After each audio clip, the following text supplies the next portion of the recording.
আসসালামু আলাইকুম। এই যে ছোট শিশুটি দেখতে পাচ্ছেন, অনেক শিক্ষণীয় আছে।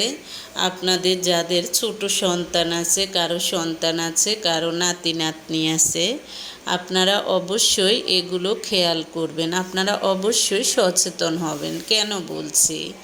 এই যে ছোট বাচ্চাটার সামনে কতগুলো বেলুন দেখেছেন, এই বেলুনগুলোর কারণে বাচ্চাটা মারা গেল। 2-3 মিনিটের মধ্যে মারা গেল।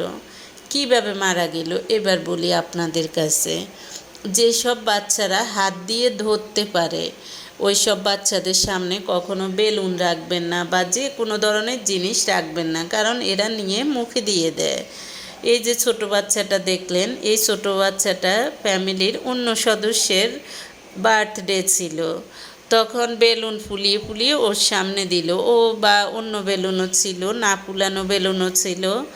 ও তো খেলতেছে, সবাই খুশি, সবাই অন্যমনস্কভাবে কাজ করতেছে, কিন্তু কোন ফাঁকে বাচ্চাটা বেলুনটা মুখের ভিতর ঢুকিয়ে ফেলছে। আর তো কেউ খেয়াল করে নাই।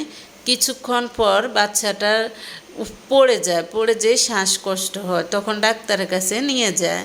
ডাক্তারের কাছে নিয়ে যাওয়ার পরে ডাক্তার যখন চেক করে বিভিন্ন কিছু চেক করলো, চেক করার পর দেখে যে বাচ্চাটার গলার ভিতরে একটা বেলুন ঢুকে গেছে।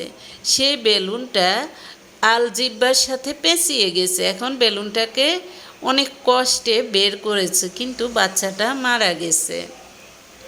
তাই যাদের ছোট সন্তান আছে, ছোট বাচ্চা আছে, অথবা নাতিপুতি আছে, অথবা প্রতিবেশীদের ছোট বাচ্চা আছে, আপনারা অবশ্যই এগুলো খেয়াল করবেন, এগুলো স্মরণ রাখবেন।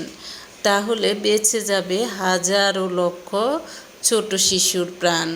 একটা বড় বিপদ থেকে রক্ষা পাবেন। তাই আপনি নিজে জানুন এবং অন্যকেও জানতে সাহায্য করুন, এবং আপনি ভিডিওটি শেয়ার করে সবাইকে জানানোর চেষ্টা করবেন। আল্লাহ হাফেজ।